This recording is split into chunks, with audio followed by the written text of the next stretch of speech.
It'd be trucker conversation all episode long. All right. Hello there, everyone. Welcome to Tapcaf Transmissions. I am your host for this week once again, Corey, joined as always by my effective co-host, Justin EckhartsLadder. How are you doing this week? I'm good. I'm preparing for you to jump on me. I hear you've got something waiting in the wings to hit me with. So Well, what's the on edge, tagline of this podcast that I believe was coined by yourself and enforced by yourself to the point that I put it on our little stream layout here? Oh shit! The only Star Wars podcast. Yeah. So what's this? What's this here? What am I looking at there? My eyes aren't working. Oh, I'm sorry. I think I don't. I think All you right, know. So I was on our dear friend Alex, Star Wars Explained, Damon's podcast. He's just starting out. I really wanted to help him out. Right. He's trying his best. He's trying to emulate what we've got going on here. Okay. And really, why I went on his podcast is because I wanted to see whether they had any chance of rivaling our reach. You cut off the viewer count, right? Yeah, okay, you did. Coming close to our reach and our exclusivity as the only Star Wars podcast, and I just don't think they're going to make it. So. Right, I can get that. Like we all like Alex here. Mark. Yeah, I didn't know about that. Okay. Had I known, yeah, fine. Well, tonight we're going to be talking about the Book of Boba Fett episodes 4 and 5. So, Book of Boba Fett and some of the Mandalorian, I guess. As well as, I think we're going to announce our plans for leading up to the 100th episode, which is coming up pretty soon. So we got it roughly mapped out. All I'm going to say is you're going to want to listen. You'll be in a prime position to get your reading ready if you listen to this, and you can plan out your entire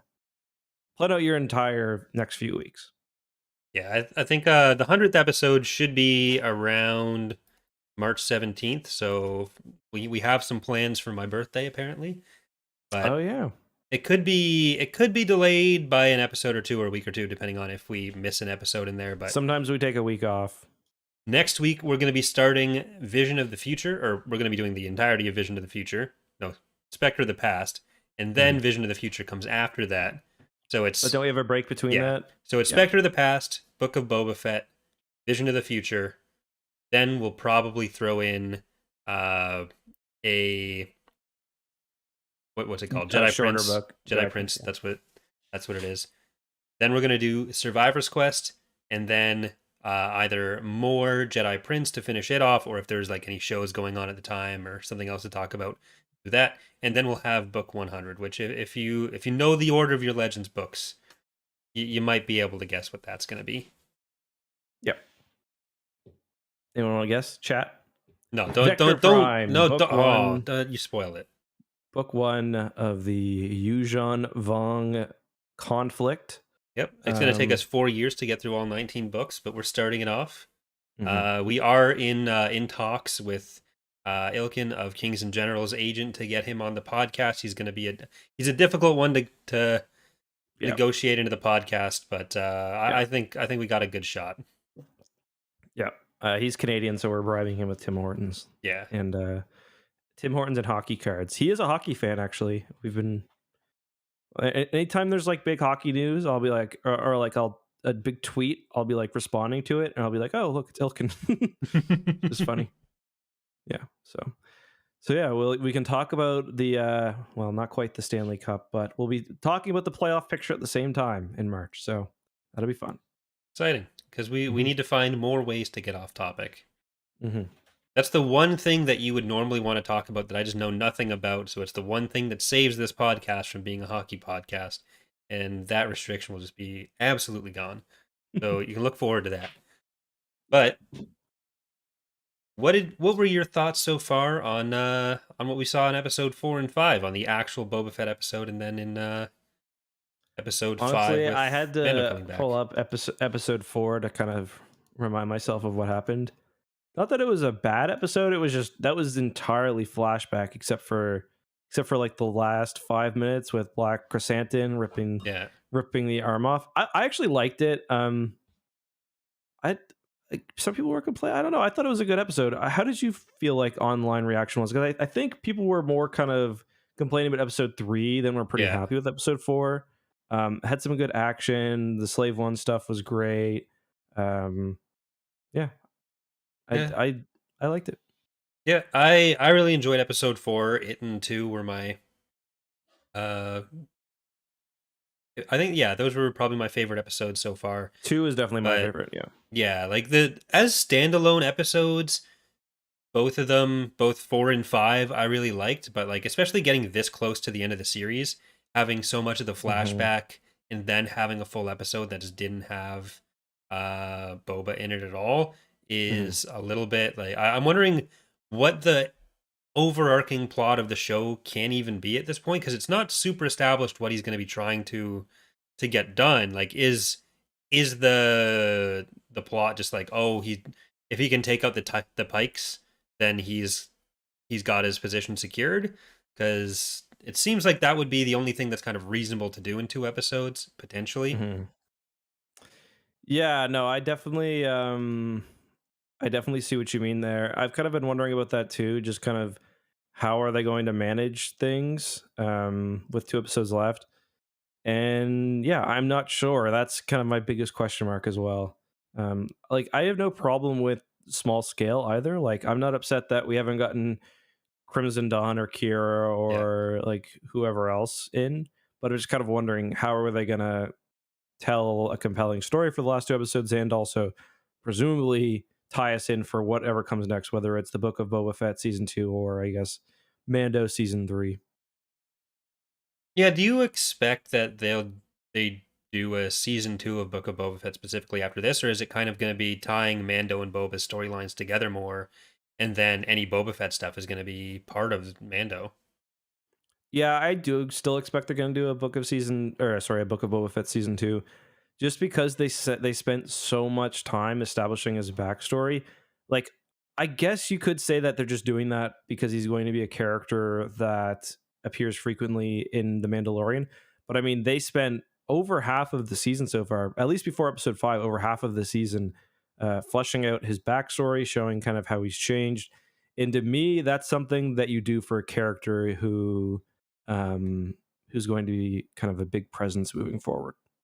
Yeah, What are your thoughts, though? I could see it going either way. Like it's almost like it could be its own standalone thing, or it Hmm. could just be a necessary secondary story to kind of have Boba and Mando split up for a bit, and then come together and do whatever new Mando stuff they need to do, where maybe Hmm. Boba shows up in relatively regularly in upcoming episodes of The Mandalorian.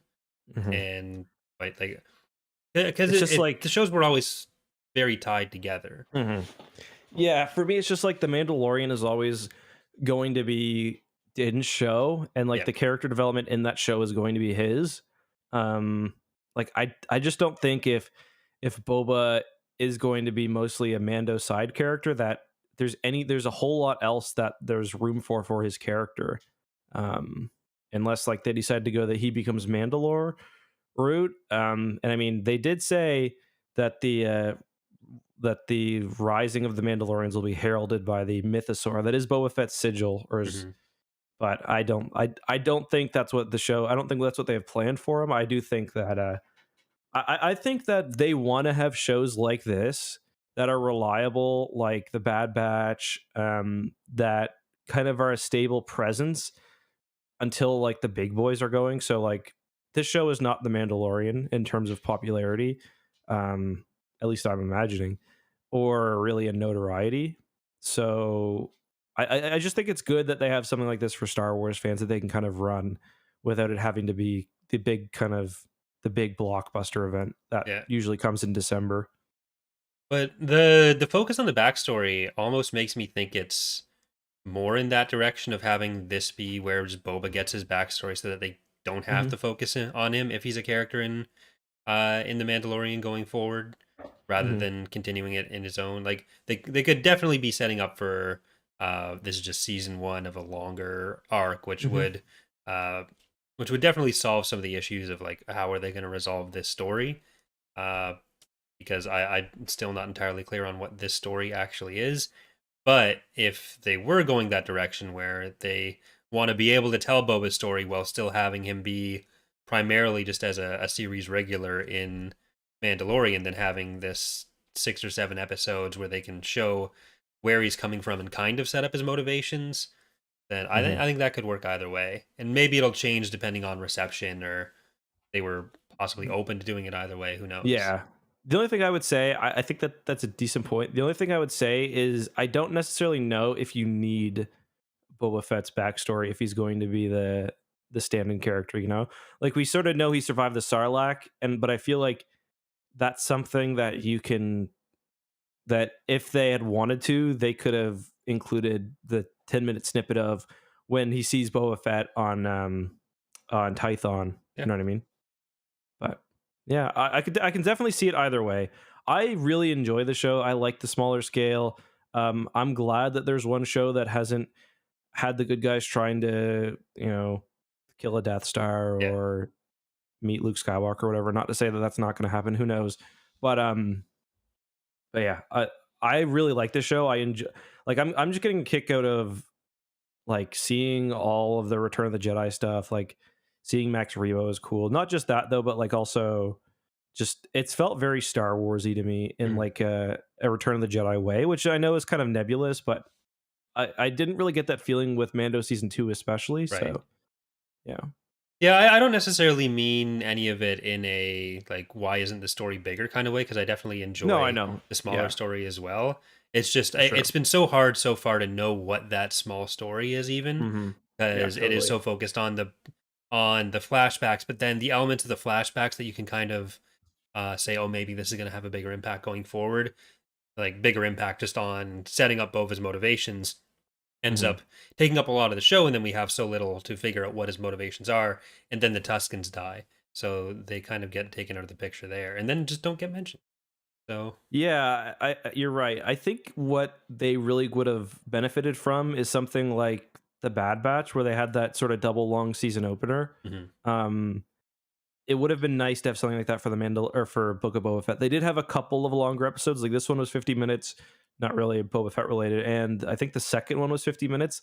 And I think had they had even just one more episode that length and knocked out more of the past stuff, Yeah, then or tacked on an extra episode to the end, I think maybe that could have benefited the pacing a little bit. yeah, like something you guys were talking about on the book report was or the book report being the show that Star Wars Explained did that you were on, for anyone who is unfamiliar with it. But you guys were talking about the possibility that this chapter 5 might have been put in after the Mm. fact as kind of explaining where Mando has been, so that you know when you get into uh, his return in Book of Boba Fett. But I think with the 6 episode rumors, wasn't one of the other possibilities that like what we got as episodes 1 and 2 were potentially originally going to be one longer episode? I might have heard that as well. Yeah, that's definitely possible. Um, yeah, the more I think about it from a practical standpoint, I'm not sure if it's really possible to just insert an episode like that.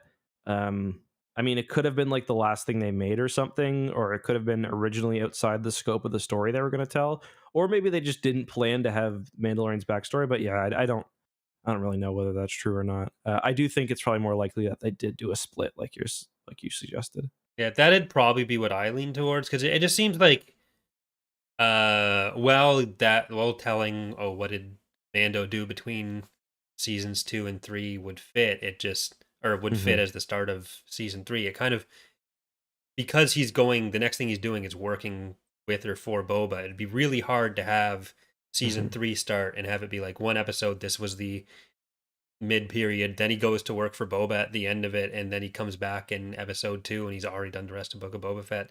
So I think it'd be a bit harder to have slid it in that way, even aside from production issues. Hmm. I'm not really sure how they're going to do it though, because Boba Fett's or sorry, Din Djarin's not sticking around, right? Like he's off to go see Grogu now, isn't he? Yeah, I'm not sure if that's going to be a okay. I'll be back in 5 minutes, but like that's got to be a big part of season 3 is him seeing Grogu for the first time. So is he Yeah. even going to be around That's for? what I'm wondering. Like, is he going to be in the show? Is he just going to show up in the last episode? Are we going to follow him? Like, would you be surprised if we followed Din Djarin next episode for half the episode or more? I mean, if what he's doing is going to see Grogu, there's no way they come back with with season 3 of Mando's like, oh yeah, I've already seen Grogu, or Grogu's back with me, because that'd Hmm. just be like, okay, well, why wasn't this in But this show? I honestly don't know if they're treating the shows as separate, honestly. Like, and not just for this, but like, Yeah, I think that might be something, especially when we get to like more live act, whether Range of the New Republic happens in Ahsoka. Like, I kind of wonder whether they're assuming that anyone who wants to really get into these is going to just watch them all. Because, yeah, like, they kind of do that with the MCU a little bit, I guess. yeah. I think even in that context, Book of Boba Fett and Mando were seen and intended as being more connected than even what Mm, Ahsoka will be, or any of the other ones like that do have even some other level of overlap. Because like Ahsoka was obviously in season 2 of Mando, mhm, but like there was all the questions at the end of season 2 where people were like, okay, what is this Book of Boba Fett thing? Is this now the Mandalorian? Is this replacing the show? And it does seem like it was produced primarily thought of as like an additional chapter, mhm. or additional book, because they do have like the naming scheme for chapters. And I Yeah. don't know if that's going to carry over to the other shows as well. It could, but it does seem a lot I more like the linked. chapter naming scheme for the record, Yeah. especially when you get into 2 seasons. Like, Yeah. yeah. I don't like that they named the chapter "The Return of the Mandalorian" because it makes it much Yeah. harder to do YouTube stuff without being told you're spoiling. It's like it's on the fucking title card. There's nothing I can do. Yeah, I was a little unsure about having Mando in the thumbnail, and I looked, and like literally every other YouTuber did it, and Yeah. then like today they had it in their promo, so I was like, whatever. Like, Yeah. it was either that or it was kind of funny to see the little teaser they put together yesterday before the episode came out. It was like, what can they show from the episode? It was literally just the freighter landing on Tatooine. They had like nothing.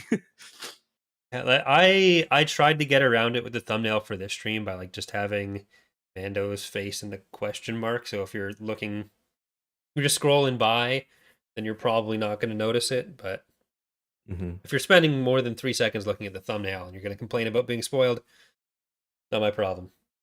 No, totally. Totally. All right. So, anything about episode 4 that really stood out to you? It started off with, I guess it kind of started off with Fennec being rescued, right? Yeah, we got the not so much story of how she got rescued, just like It we saw happening. Boba stumble upon her and take her to the doctor, Hmm. or not really a doctor per se, uh, Like local tattoo artist the Jim. local technician. Yeah, it's the guy's like fixing his motorcycle, then putting her stomach together. Yeah, there was actually this was spoiled, the production details for it. I don't know how much time you spend on like car subreddits, but this was actually posted last year on r/just rolled into the shop. I am familiar with that one. Yeah, except if it was just rolled in the shop, there'd be like, I don't know, like pop cans or something in her stomach.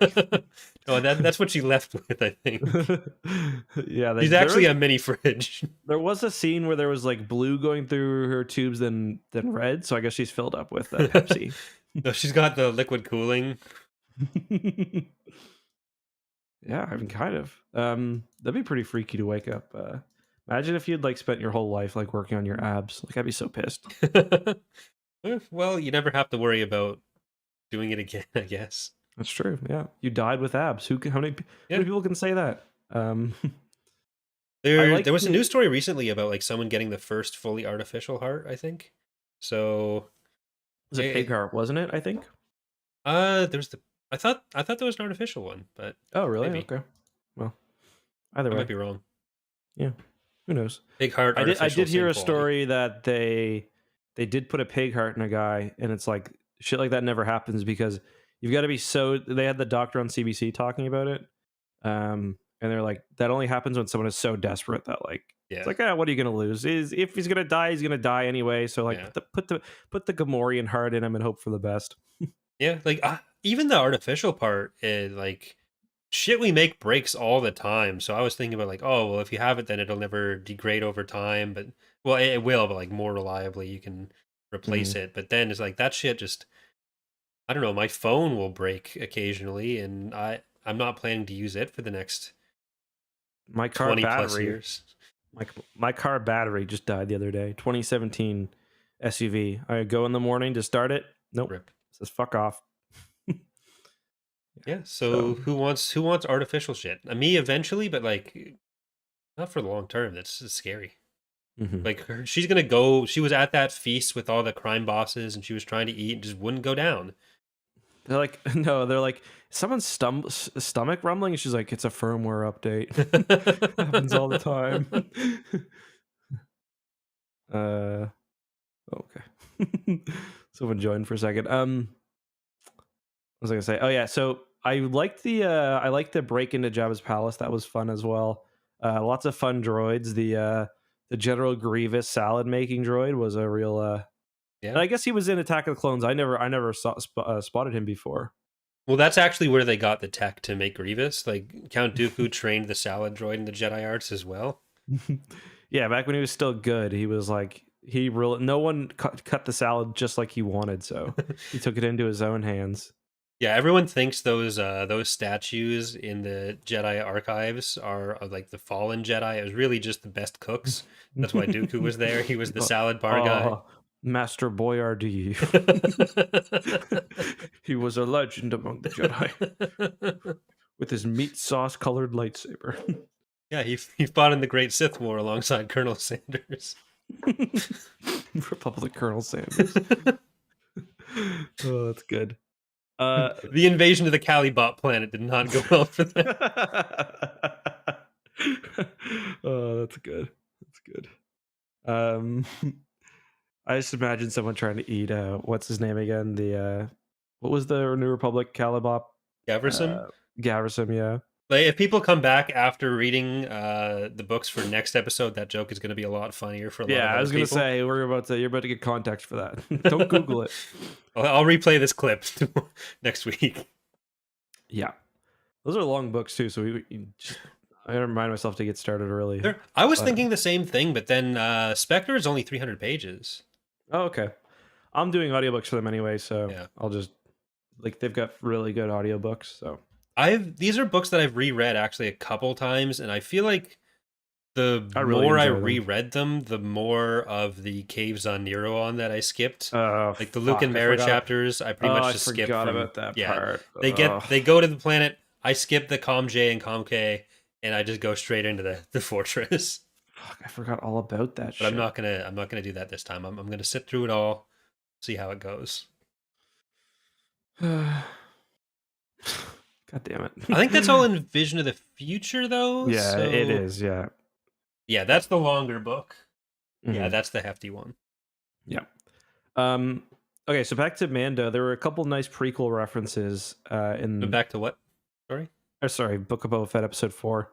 A couple nice prequel references. We got the I don't know what the name of it is, the bunny droid that Boba was chasing around. That was in the Clone Wars, I believe. Mm-hmm.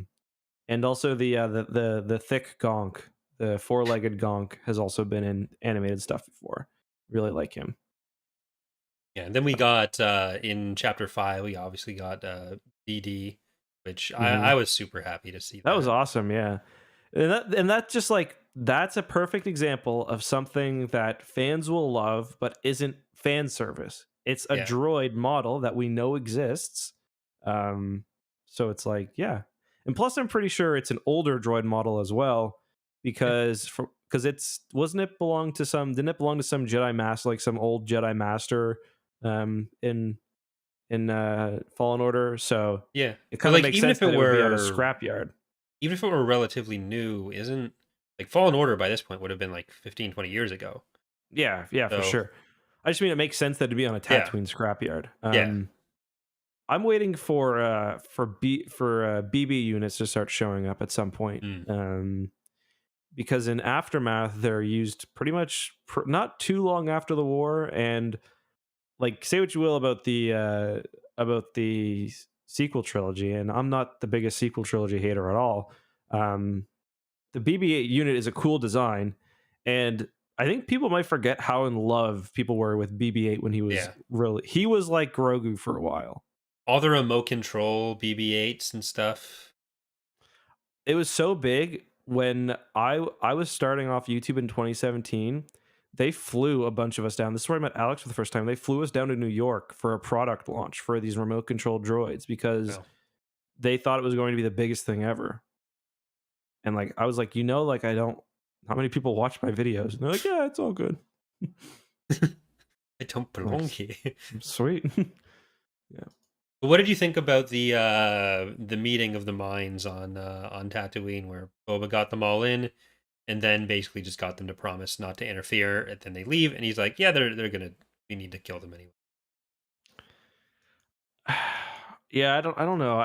That was kind of a weird scene. I thought they could have done something maybe a little more interesting with all the crime bosses. Um, yeah, it's hard to know like what's going to happen with so little time left. Yeah, Um, I will say I'm glad they pulled in Black Chrysanthemum. yeah. I'm surprised it took this long because like I thought he was gonna be working Mhm. for Boba Fett almost like as soon as he frees him from the cage. Like, oh, This is is kind he of just gonna let another him in now? theory for why I believe there's going to be a season 2 because he's collected this cast of characters, the Yeah, Gamorreans, the Rancor, Black Chrysanthemum, got the Rancor trainer, Danny Trejo. Um, I think if they all get shifted to Mando, like a lot of those characters just kind of disappear. And yeah, like Black Chrysanthemum is so cool. Like I didn't really read the comics. I was familiar with the character, but not like I couldn't do a video about him. But his design is just so cool, and they yeah. did such a great job on him. Yeah. Well, I think he was actually meant to join Boba after he let him out in the prior episode, but the actor just kind of Bad really had to stage go to the direction. yeah, he had to Yeah. go to the bathroom. So it's like that's why we get the shot of him awkwardly running off. Then they had to write in a reason for him to be coming back the next. It was a Hmm. whole that was all in pickups later. Hmm. Like just get him at a table, he'll make it work. I had a theory, which I don't know if it's correct or not, but I was thinking, and I'm a little less confident of it now that episode 5 was what it was. My theory was it was showing him beefing with the Trandoshans because Bosk was going to come in, and he was going to come in as Boba's ally, but there was going to be a conflict between him Mm, and uh, Black Chrysanthemum. Because yes, hardcore Star Wars fans know, or even ones who watch the Clone Wars know that Wookiees and Trandoshans hate each other, but the average Star Wars fan has no clue. yeah. Um, so I kind of thought it was leading up to that, but now I'm not sure. And plus, Bosk was like Boba Fett's mentor as well for a bit during the Clone Wars, and Yeah, did he's that like, did that ever actually was that in the released episodes? yeah, he was like, remember he's got like, it's Bosk, Boba, and Aura Singh running Right, around right, together. yeah. Yeah. Yeah, that'd be cool having at least some of that established. I think if there's a boss storyline though, that's got to be more second season. Like I don't know if there's enough room to Yeah, set up Bosk that's why still. I feel less confident of it Yeah, now after that last episode for sure. because there was already the thing about like, oh, the Trandoshan bosses have this part of the city or whatever. So Hmm. uh, we might just be setting up for Boba letting Santon loose on them once they've made Hmm. it clear that they're going to go against their word and kind of side with the Pikes over Boba. Hmm. Yeah, yeah. No, I think that's definitely a good theory as well. One that's probably more likely at this point. Yeah, it's just really hard to see what we're gonna get in 2 episodes, especially if they're recruiting Mando and Mando is leaving. Hmm. Does what Mando's about to do become part of Mando season 3, and then we time skip like at the start of next Yeah, Boba Fett episode? Does he like limp into the room, ripped to and pieces? Like, then okay, guys, I'm ready. season episode 1 of Mando is technically a flashback. Yeah, that's possible. I don't know. It's weird. I'm looking forward to it either way Yeah, because you know, and that's kind of the struggle because I really liked episode 5, but I can't say it's my favorite of the season because I felt like it maybe took away from the season's progression as a whole, even Yeah. though as a standalone it was very good, I thought. Yeah, like personally as someone who I'm going to be watching everything, I'm kind of fine with it. I don't really care as much what labels put on it Hmm. because I like Yep. whether it's called Mandalorian season 2 episode 9 versus Book of Boba Fett chapter 5, like doesn't make that Hmm. much of a difference to me if that's still the story they were going to be telling. But I'm just trying to think of like I have a few Hmm. friends who aren't super into everything, but they've been watching some of the shows, and one was like getting into Book of Boba Fett just now, and just kind of thinking like if they weren't as engaged, like if they were even slightly less engaged than they are, and they Hmm. wanted to watch Book of Boba Fett, or if they wanted to watch Mandalorian, are they missing that much from not seeing the other Hmm. stuff, or are they turning on this episode and thinking like, wow, did Boba's armor change color or something? That's funny because I had a conversation with one of my buddies who is not really into well, he's very into Star Wars, but not like any of the expanded universe stuff or anything. Just before this Right, podcast, and he didn't really have any problem with that. He was a little just confused about the timeline, especially because of the flashbacks in this show. right. Um, so that was a little bit confusing for him. He also said he compared. I don't know if this is politically incorrect, but he compared what happened to the Mando's cult to like if Halifax got nuked, but all the Mennonites out in like the out in the country survived, like just like how it's obviously they're different than the regular Mandalorians, I guess. Yeah, they say they were like banished to Concordia, or they just happened to be on Concordia? Because it seems like they're an even more extreme sect of Death Watch almost Yeah, than what you'd get out of like the other Vizslas. yeah, right. So I'm not. I'm not even really exactly sure how, like, what happens to Death Watch. So like, yeah, I'm not sure. Because you had the like Bo-Katan was originally Death Watch, which she did like her and the Night Yes. Owls aren't anymore, pretty much. Hmm. But like So Sabine's is that family was all of Death associated with the Watch? death with at least the Vizsla Oh clan and Death yeah, that's Watch. right. Yeah. But like when Maul took over seems to have been one of the big schism points for it, where there were the ones that thought like they needed to support Maul as like as the rightful leader of Death Watch or the Mandalorians or whatever, Mhm. versus the ones that kind of went Bo-Katan's way and left it. So did it all kind of just boil down to the ones that were left mostly just got out of it entirely, and the Children of the Watch that like Din's part of, did they come Mhm. from like an even more extreme hardliner group than the one who would have stuck with Maul? Yeah. I gotta be honest. Like even during the Clone Wars, I found the Mandalorian politics to be like especially boring. Like I don't know. I don't know why. It just for one, I guess I never really had very much interest in Mandalorians. Mhm.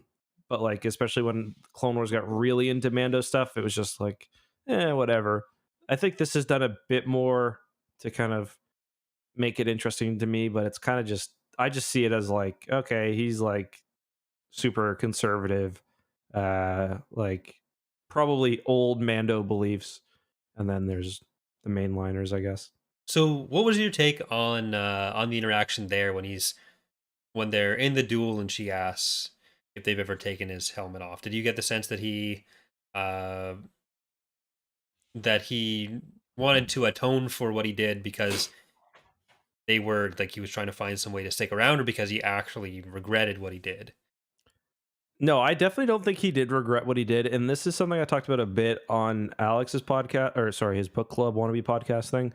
Um, So I saw some people saying that this episode undid, or episode 5 specifically, undid a lot of the Mandalorian's like progress, because we have seen him sort of break through his conditioning. First, we learn that he does have this conditioning, then we see him sort of break through it. And I don't think that's really the point at all. For me, it feels like he's kind of without a purpose now that he's lost his kid. Right. That's why I think some people are joking as like the divorced dad thing, but it is true.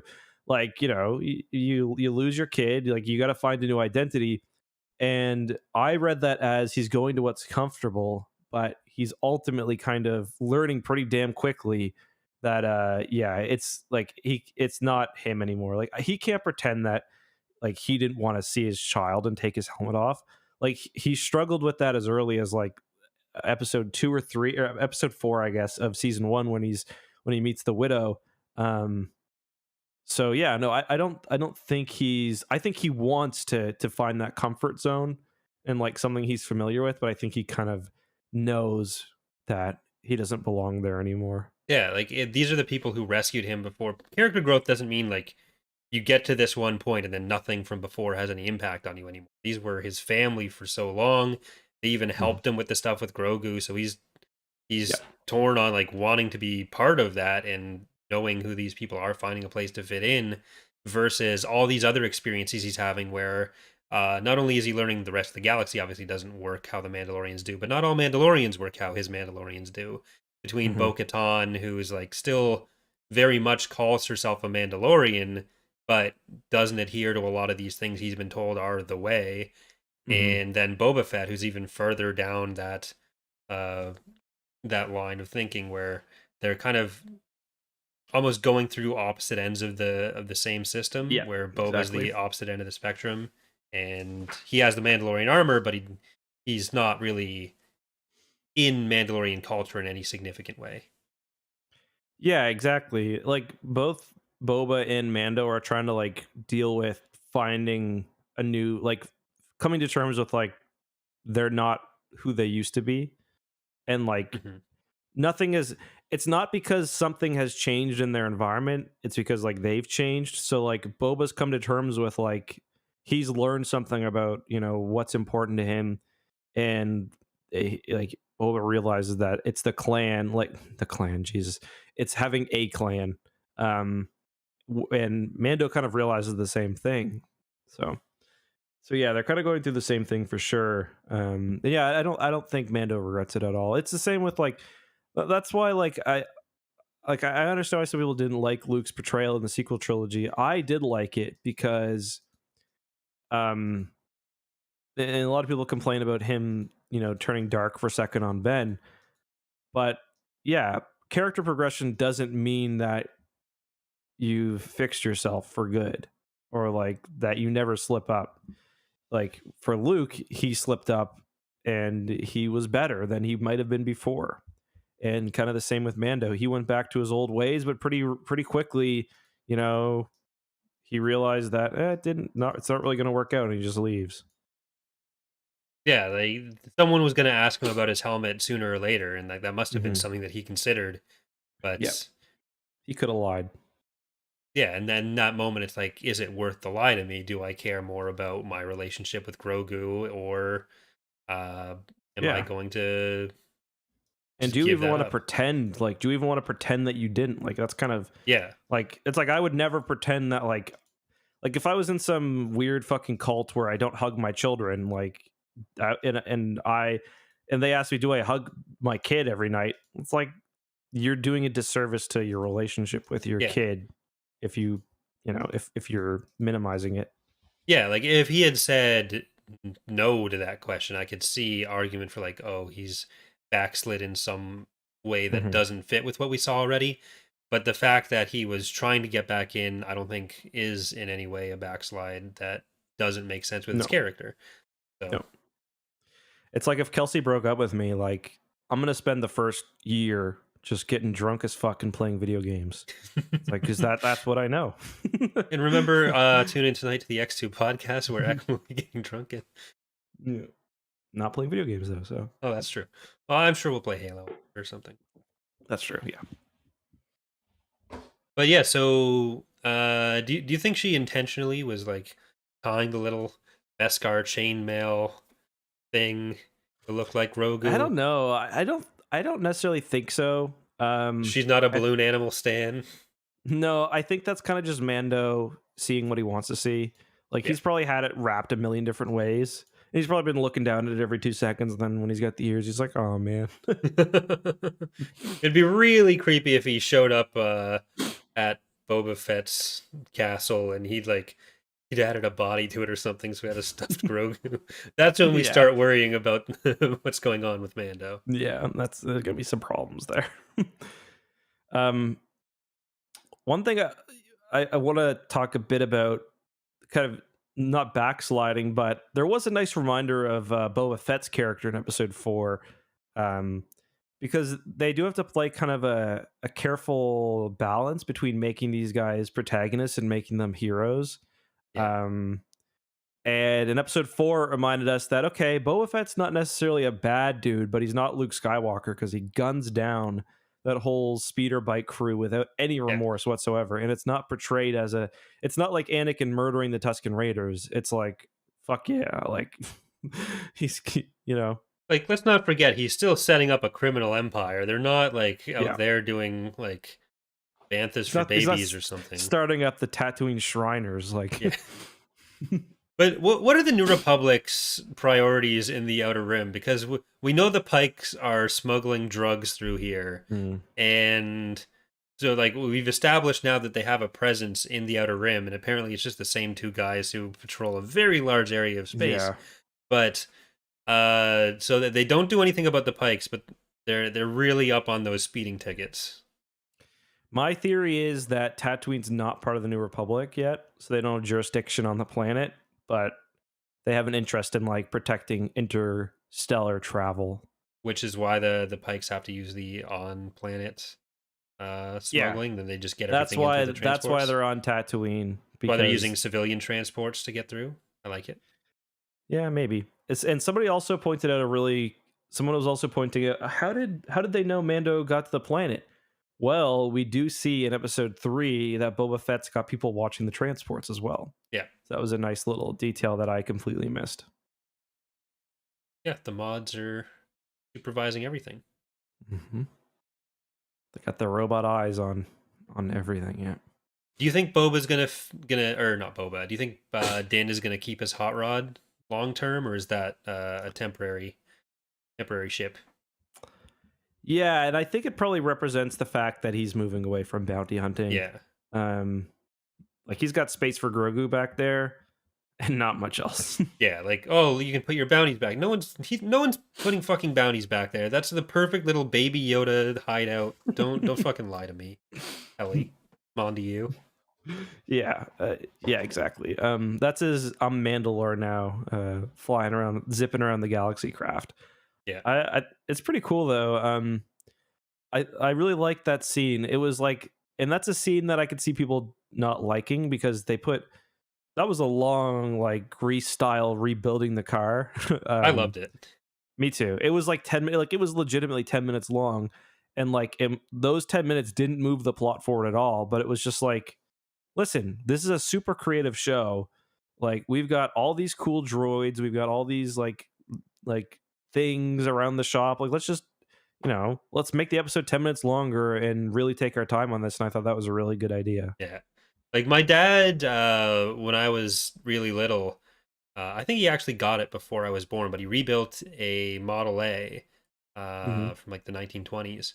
Yeah, I think you showed me a picture before. Maybe. Yeah, and I think I showed you the video as well of it coming home. Yeah. It's like my dad opens the door, like a beer can rolls out. So that's what I was just picturing the whole time. What really takes me back. Well, it's on the back of a trailer. It was not in movable condition. Yeah, it's still Trailer Park Boys quote. Come on. The beer actually came out of the truck they were driving. I was trying to cover for him, but yeah, it's like when Ricky got drunk and started plowing the roads. Yeah, but sounds like Ricky could have got drunk and started plowing a Jawa. Yeah, a little. Never mind, I'm not going to say that. But you think she was joking about that, or was she serious? No, she's definitely serious because the Jawa started hitting on her. So this is definitely a thing that happens. Like this isn't just coming out of nowhere. Little Jawa. I guess they're rat. Like, what's a rat's penis look like? I'm gonna ask Charlie later. I feel like he'd know that. Do Jawas have rat penises? I guess you can't necessarily assume so. Have we seen like canon under the hood Jawas? No, I think this was like the first reference to them. And there might have been a reference in from a certain point of view, but I think this is the first time in a fully canon source they've been described. So, yeah. Someone will have to ask Pelly. They got that Joe Wussy under there. Who knows what's going on? Oh, man. So did Maybe, has Cobb Vanth already taken the armor, or did Boba just like blow it sky high? what do you mean? When they have the slave one, they've got the Sarlacc scene Oh, because he was going to look for his it shows armor. the Jawas take the armor. Remember Oh, when he right, yeah, escapes? yeah, yeah, Yeah, yeah. yeah. My bad. So I guess he just bought it from there. But yeah, I wonder if the Jawas wear such huge robes because they just got massive members. It's like, Maybe. couldn't you wear pants? It's like, no, we can't. we've tried. It chafes. I was honestly, after 2 episodes, or like at the end of the episode with the Mando music, I was like 90% okay, it's Mando, who we kind of could assume was going to show up at some point, but I was like, maybe is it going to be Cobb Vanth as well? Like, is that why they're playing the Mando theme song? Because it was going to be a character from Mando, but maybe Tim too. It's That would like have been cool. he had his Timothy Oliphant had his hair done, so I wouldn't be surprised to see him because he is like law enforcement. So like, I wouldn't be surprised to see him come in before the end of the show. yeah. I hope he does. I hope we get more of him. He's great. Yeah, he's great. Also, speaking of the music, how sick was the Mando Book of Boba Fett theme mix Yeah. up? That was just like A++. The music for all That the got my new that Star got my Wars stuff has been Jawissi really juicy. good. Like I went for and sure. rewatched like the Fallen Order trailer, and that was really Mhm. good. And then there was something else that had like a similar thing to the throat singing from Fallen Order pretty recently, because they seem to have leaned pretty heavily in that direction with some of what they've been Oh doing. yeah, that was Projects. wasn't it the Eclipse trailer maybe? No, it wasn't the Eclipse trailer, but Mm. it was something else I was watching. I think it was for a video I was doing on the game announcements, which I guess we should have mentioned off the top as well for Star Wars news. Oh But, yeah, Star Wars games coming. Yeah, 3 of them. Yeah. Strategy game, not real time strategy, turn based probably. I've been following the creator of it, or sorry, the founder of that studio, and Yeah. he is talking a lot about how he's going to change people's opinions on XCOM style games. So like he's really showing his hand. Yeah. Yeah. Why so not it's definitely making gonna one? it's definitely going to be an XCOM style game. Changing people's opinions on it on like the gameplay or like what the limits of the genre are. Because like that could mean like is it going to be some sort of space-based thing even? I believe the thing he responded to was somebody saying they always found XCOM style games boring before. I'll see if I can find the tweet. I'm kind of thinking of lot, like so- going and doing a playthrough of XCOM 2 with like some Star Wars armor. Maybe we should do that. beforehand. I don't. If we could get the save to transfer, that could be a fun joint command. Well, I wanted to like there was the thing that I mentioned before where we do not quite joint command, but like all three of us, me, you, and Charlie, Yeah, that's have a the good character point. in the squad, and then the fourth Mhm. one who we just kind of use as fodder. But Mhm. or we find a Sure. fourth friend, but no one wants to be friends with us for that long. Yeah, no, that doesn't seem likely. But yeah, any other thoughts on the episodes this week? Any thoughts about what's going to happen next week? Oh, I want to talk about the ring. How sick was that? It wasn't that scary, but like I guess I liked it. The ring was scary as fuck when you were little. What are you talking about? That movie didn't Oh. scare you? Really, no. I thought it was Man, funny because she just moved funny. Yeah, that part was funny, but like the people's faces being all melted and I just used to find the actual ring video itself really creepy. Yeah. I don't know. I used to scare the shit out of me. I think I found the Ring 1 funny, but then I was like scared by the Ring 2 or something. Weird. So the same movie, just worse. Maybe you're thinking of Scary Movie. No, I'm not thinking of Scary Movie. You sure? Something related to Scary Movie came up recently. Did someone like die from it? Not die from Scary Movie, like someone who was in Scary Movie die. Something like Dewey. Something with Dewey. Oh well. The Dewey Decimal System? Decimal? Sorry? It might have just been that I learned that I Know What You Did Last Summer was its own movie rather than being mostly like Scream. Scream? But I always thought like that came from Scream. Yeah. So did I, actually. That's a weird one. That's like the weird Mandela effect thing. Yeah. And by Mandela effect, I mean people are ignorant about something, so they assume universes change rather than they just Yeah. didn't look into it. I don't know about Mandela. It must be because the universe changed, not because I don't know anything about people in Africa. Yeah. Come on, man. Come on. But the Ring World I thought was I was like, did I accidentally open the Halo trailer here? Mm-hmm. But yeah, I really liked it. It was really well done. We've had too few unique environments or even urban environments in a lot of these things. Like there hasn't been any kind of Star Warsy urban environment in quite some time. I think the closest we've got was Pantora in Bad Batch. Yeah. So it was nice seeing Yeah, something more Mos live Espa's action not on that. bad, but Yeah. the ring is actually really impressive. So I did a video today really breaking down how it works, and like I talked about this a bit on the Mos Espa stuff, but they must be using like AI to generate some of this because the amount of detail is incredible. So like if you pause it, you can see like how much they've thought out like how the ring works. Like even the scene where they're docking, you can see that the docking section has what looks like a big port authority. It's got a building that leads to the big train yard. It's got the train moving up the ring. It's got like pedways leading from the train. And then in the next scene, you can see up the ring how far the train goes and how there are these little perpendicular train. It's just like the amount of detail is insane for what is ultimately like literally two shots. Yeah. So I don't know if they're doing that just because they can. Somebody somebody brought up that maybe the ring could appear in Andor, which I can totally see. Yeah. But yeah.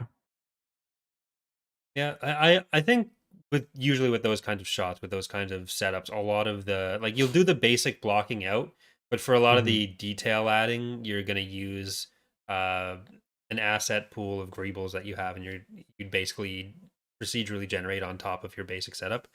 Mhm. Uh, and then a lot of those assets, even for really high end CGI, don't need to be uh, that high detail. It's just very Mhm. simple shapes in the background with suitable materials. Because then the way you render it is uh, going to be setting up a lot of the actual visual style. Because like there's stuff that you could even use assets transferred between Bad Batch and live action stuff, just changing how you have your shaders set up. Mhm. So when you have Mhm. those kinds of asset pools, whatever degree to which you're doing manual setup versus procedural, you're gonna have those for almost any project. You do need to change some stuff, but I think like the live action Ghost was made from essentially upresing the Yeah, it Rebels was. Ghost. Yeah, a bunch of the ships were. Yeah, and I think another thing too is like it seems like they take the time to make these new technologies knowing like that they'll get a lot of use out of it. Like we talked I think probably about that one scene in The Mandalorian with the water where they pull the Razor Crest out of the water Yeah, and like there was that VFX channel that was breaking down like nobody else does water effects this good.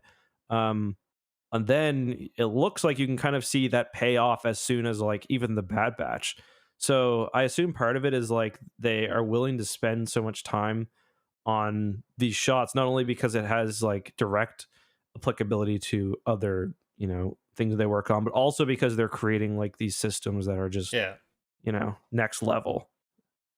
Which I've always kind of wondered to what extent, like which direction that process flows almost. So Mm. is it more the directors saying, "Oh, I want to do this shot. Is there some way we can make that work?" Versus uh, ILM being like, "Look at all this technology we've made, and Hmm. these are tools that are now available to you," which then kind of Yeah. reverses that a little bit. Yeah. That's a good question. I've got no idea. Because you're right. It could be the other way around. Because it could have been like they just happened to develop this new water system and they're like, let's throw this draw dropping shot into the Mandalorian that like probably only industry professionals are going to notice, but Yeah. you know before long you're going to be able to do a lot of this without needing a set. I mean, you already can do a lot of it without needing a set, which is kind of crazy. um yeah, I don't know.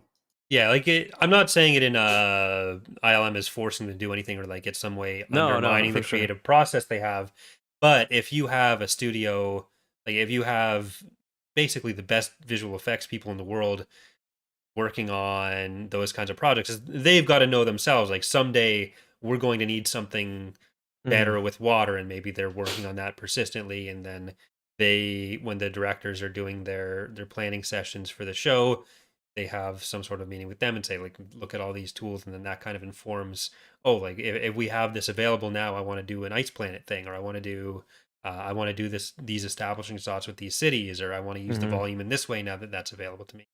But Mhm.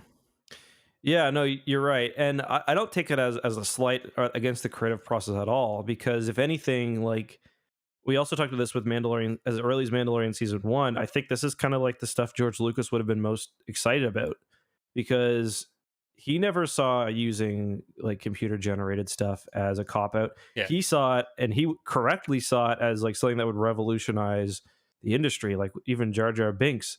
So like ILM is doing all these things that I don't think anybody else is doing. I mean, I'm not super. I'm also not super familiar or super well versed on animation, but it doesn't seem like there are too many other companies doing stuff like this, like especially at the scale that they do it with these Star Wars TV shows, where like they're pumping out this stuff, multiple times a year. It's kind yeah. of insane. Yeah, and then people will still nitpick on, like, oh well, this, why does this look like shit in 2022 or whatever. But like, I'm always kind of annoyed at those comments more than a lot of other ones, where it's like, this is where the technology is being introduced. I don't know where they think they're going to get a better version of whatever it is they're complaining about. And sometimes you see it with like the animated characters, or maybe a specific shot with a ship, and like Mhm. sometimes you can point to, oh well, this one other specific shot in another specific movie has doesn't have that problem, whatever the problem may be.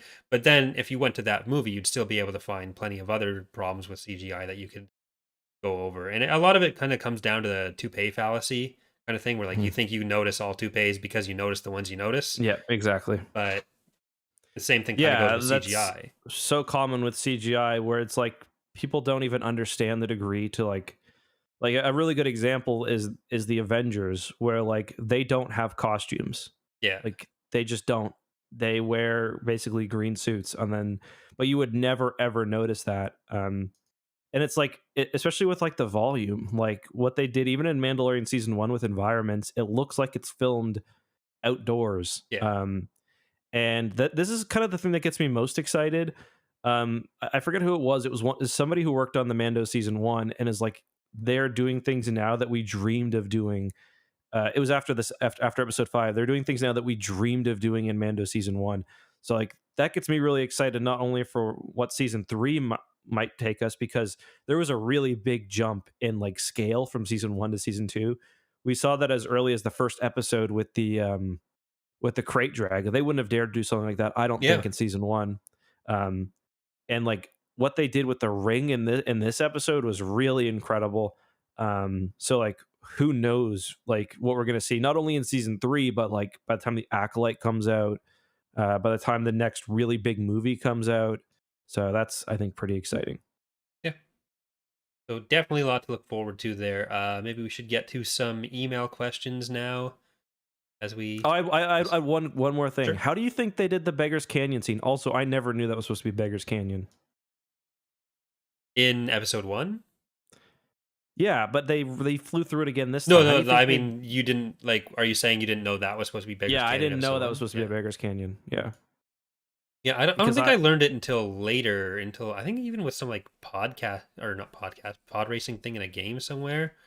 But yeah, like I mean, I played through that one, but I don't like it. That's called the what they just call it the Boonta Eve Classic, and yeah, like back in the day, in like on the N64, Beggars Canyon in like Rogue Squadron, the video game, was something different, and it was different in Shadows of the Empire. So that kind of yeah. blew my mind, but also seemed kind of obvious. But yeah, how do you think they did that? Because I was wondering whether they like, because the original Beggars Canyon was largely a practical thing, I believe. So Uh, I don't think it would be that hard to reconstruct with CG, like especially if they still had the original prop and they could scan it, which I wouldn't be surprised if they did. I was wondering whether they might have even used original footage, to be honest. I think that would be a bit more difficult. Like maybe making a 3D model out of the scanned Mm-hmm. footage, but I think like using the footage itself would have been more Mm-hmm. difficult than recreating something for it. Mm-hmm. Yeah, fair enough. I have no idea. It's interesting though. And again, that kind of just, I think that's a really good illustration of like how well they're scaling up, like when it comes to really convincing practical, or not practical, really convincing special effects. Yeah. Whereas like, for one, I will say the pod racing scene is probably one of the most impressive pieces of like of visual effects for certainly the 90s, probably even like just generally, because it still holds up amazingly nowadays. But the fact that they can do something like that in the episode is pretty impressive. Yeah.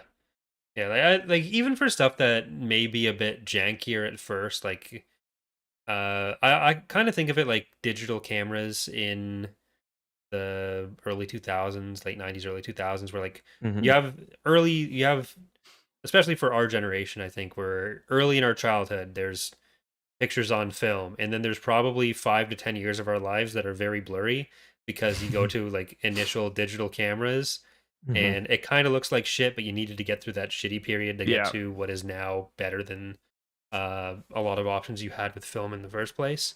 Mm-hmm. Yeah. No, that's a good point. The clone troopers are probably the best example of that. I Mhm. think in episode 2 and even episode 3, they look kind of shitty, but just like part of that scale. But obviously, like without crawling or running, or without crawling or walking, you're not running now. Yeah. Yeah. Yeah. So do you want to get to the emails now? Sure. Yeah. Or would you like to rank this in our book rankings? Nah. Nah. It was Do you have great. the emails open? I'm opening them now. If you've got one open, Sure. So our first email I'll get the came a next one. few episodes ago, I think, from Aaron, who wants to know, for my question, if they ever put Ezra in live action, who will they cast and how will they turn him from this being his more cartoon appearance into something that fits more with live action? Or will Disney take the easy way out and say he died off screen? No, he's not going to die off screen. Definitely not. I think the actor that's been kind of rumored to play him is a good choice. There have been a few. I mean, he's just a dude. Rahul Kohli? Yeah. Or no. Uh, wait, was that him? He's the one that gets like tweeted at about it the most, even though Yeah, he's like no. he's Mina not. Mina Masood. He played Aladdin in the 20 whatever Aladdin movie. Look him up. He's if you just look up Aladdin actor, you Oh should come yeah, up. yeah, I watched that movie for some reason, but yeah, that could be good. Yeah, he looks, pretty good. Yeah, Like sometimes it works really well when you got like Katie Sackhoff, or like if they ever make Starkiller, much to Charlie's chagrin, it'll be a very easy choice on who to cast. But yeah. yeah. I think if you like, obviously Ezra has a very stylized look, but if you kind of go the opposite direction and look at how Count Dooku looks in the Clone Wars, there's a pretty wide range of like what's still recognizable as the same character. Like Christopher Lee doesn't look that much like Clone Wars Count Dooku, who has a very tall head, his like 90% nose, which like is relatable for some of us, but it's not. I don't think it's an insurmountable challenge to get someone who looks roughly like Ezra, like close enough to be reasonable.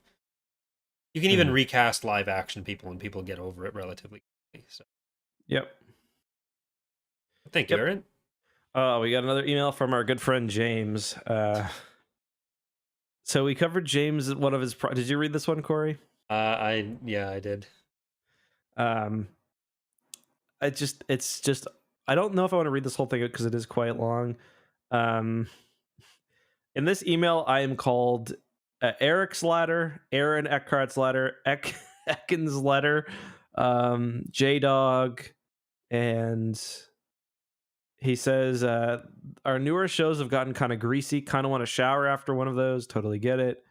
Um, yeah, I really appreciate. I got a very good chuckle out of reading this email. Is there anything you want to mention? Just that he closed off by saying, "I started reading Book of Boba Fett after my man J Dog made it sound so good in the last 2 episodes of the goddamn podcast, and it fucking sucks. Thanks a lot. You ruined Star Wars." So I'm sorry you're not enjoying reading Book of Boba Fett, but hopefully that picks up for you. Please continue sending us these emails because they genuinely like they're good humor. We might need to collect them and put them in a book somewhere. All right, so next email's from Ian, who says, "Howdy, transmissioners." I like that.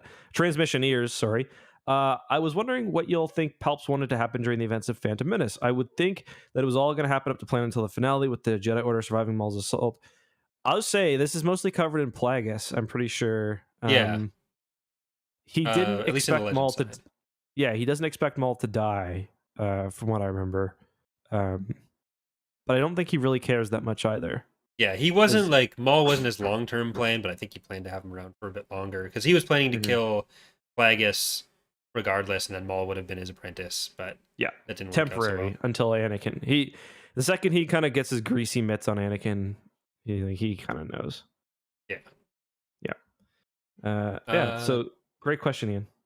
Our next question comes from Christopher, who asks, when it comes to your significant others, what are their opinions on Star Wars and how engaged are they in the franchise? That's a good question. So Kelsey's not super into Star Wars. She really liked The Mandalorian, though. And I think that's just because Grogu is such a, it's hard not to love him, I guess. Yeah, she's not super into it. My son is, though. My son really likes it. Mm-hmm. He has to wear Star Wars pajamas or to read the Darth Vader book or whatever. So, yeah, like Dana had never seen a Star Wars movie before we started dating, so we've watched episodes 1 through 8 so far. We haven't watched episode 9 yet, but including all the other movies like Rogue One, Solo, even parts of the holiday special. So she's absorbed a lot of Star Wars knowledge through osmosis, and I think she's actually really enjoying Rebels. We're watching that now, but she does not like Grogu. She thinks Yoda and Grogu, by extension, are kind of gross. So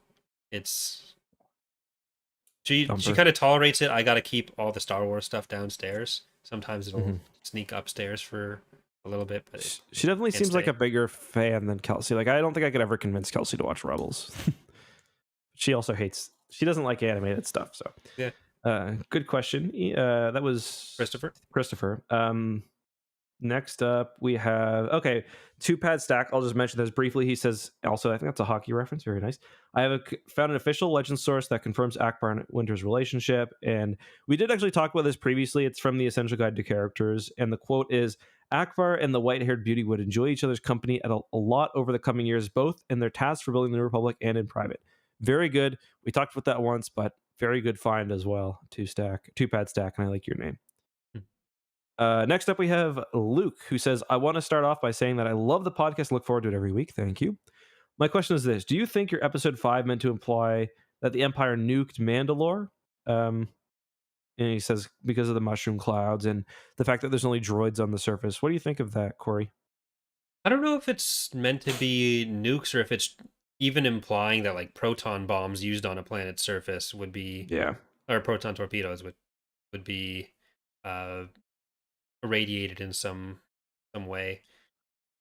I didn't even really think of the irradiation for the droids. I honestly thought it was just meant to be a callback to the Terminator.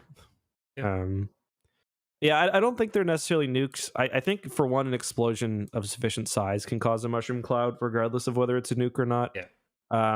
I think they're just meant to be proton bombs. Yeah, and it's safer to have, if you're going to be carpet bombing, droids are going to be able to withstand whatever secondary effects better than humans, and if they got destroyed, no one would have cared as much. I don't think the Empire is going to care too much about what happens with their stormtroopers either, but yeah, I was gonna say this would have been slightly earlier in the Empire when they still had to pretend a little bit. Okay, so we've got Justin sent us a few questions. I'll just pick out a couple. First, do you think the Emperor, Jesus, do you think Boba Fett is going to ride the Rancor into battle with the Pikes? Or going to ride to places in Mos Espa and you wanted me to ride the litter type of thing. So is he going to use the Rancor in battle, or is it going to be like a status thing? And he's also wondering, do you think we're going to see Grogu in the little backseat of Din's N1 in the Mandalorian Season 3? And what do you think he'll name the ship? So I think he's probably going to take it into battle, right? Yeah, probably. Yeah. I could see him like riding it up to either the Pikes or the crime bosses next, but he's already kind of made the point with the Rancor, with the crime Mhm. bosses, Yeah, with that's it. with the That's a really dinner. good point. So Yeah. uh, he's definitely riding it somewhere. I Mhm. think that's beyond question. Mhm. But I'm not sure what he'd name it because I was kind of well, the Razor's Crest seems to be a ship type now rather than a ship name.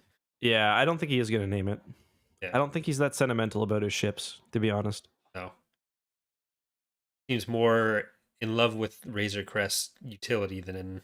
specific ship. Spacious refresher. Yeah, Do yeah, you want that's to read something that his Joel's? ship here doesn't have. Is there's no Yeah. bathroom? What's he gonna do? Is he gonna get a hotel everywhere? We read a lot in Legends about how awful it is for Luke to travel in his X-wing, and he even has the Jedi trances, and he's still just not having a good time. Yeah, you gotta find parking. You gotta find accommodations. Having a starfighter versus having a gunship or a freighter, Mm-hmm. much worse. Yep. But yeah, next from Joel, who says, "Well, I have been enjoying Book of Boba Fett and Mandalorian. I'm sort of ready to see what shows outside of the Filoni and Favreau sphere of influence will be like. I enjoy their work. I do think it's what I call standard Star Wars, and when you see something that's a bit different with, say, the likes of Tony Gilroy's Andor and Leslie Headland's Acolyte, I'm even a little bit curious to see what Kenobi will bring, given that I think it will feel the most like a movie divided into parts. So, yeah, what do you think about thank you, Joel. What do you think about the different styles we've got coming? Are Mm. you feeling oversaturated with the Filoni Favreau stuff so far? I don't, not yet, but you can definitely feel the one creative hand. But no, so far it's only been 2 shows. I mean, if every show was like this, then yeah, that could probably be a bit much because not only you're getting the good parts, but also the common issues. Um, but yeah, I don't think it's going to be a problem because of kind of like Joel said. I think Kenobi's not going to feel like the Mandalorian, Yeah. um, and and I think Andor will probably kind of feel like its own thing as well. Yeah. Uh, More of a yeah. traditional spy movie. That one I think Dana's actually looking forward to because she likes like spy stuff. So I think she'll like Andor. Hmm. But we've also Yeah. got Rogue Squadron coming out in a while, maybe. Uh, which actually Yeah. leads I us to our mean, next question from Javier, oh, who nice. says, "Would you guys rather have a full-on war movie for Rogue Squadron with whatever conflict taking center stage and focus on the team dynamic as they do their best to survive the conflict, or more adventure-based movie with the team doing missions across the galaxy? Personally, I hope for more of a full war movie, and I want Patty Jenkins to put the war in the Star Wars that really hasn't been seen since Rogue One." Yeah, I want to see space battles, so I'd Yeah. rather a war. Like, I want to see capital ships and stuff. Yeah, I think this it'd be a good opportunity for like another war movie style thing with a starfighter squadron Hmm. doing like some adventure elements kind of in the way that the X-Wing books had it where we're going to some different environments interacting with some different groups, but primarily still focusing on executing these starfighter missions and growing as whatever unit they are. Maybe have Wedge in there as a grizzled old general whose best friend is being cuckolded by a fish. Yeah, that was actually kind of one of my issues with Alphabet Squadron. I was hoping for more because that ended up, I think, maybe less so in the third book, but that ended up turning into more of an adventure story. Even though it was war, I guess the scale never got to what I was hoping for. Um, so yeah, I would definitely want to see big battles and stuff, and I'd like them to be kind of in one for most of the movie. Yeah, and if we don't get enough of N1s in Book of Boba Fett, then we'll get it there. I said in one, Oh, okay. as in they're in, like you're in one. Like you get really drunk, you tell your buddy you're in one right now. I've never said that phrase in my life, but maybe Okay. tonight, because after this podcast, we are going to be going and doing the X2 podcast 15 minutes from now over on youtube.com/ECKS2. Until then, remember, read your Spectres of the Past for next weekend. Thank you for watching, and Bye, may everybody. The Force.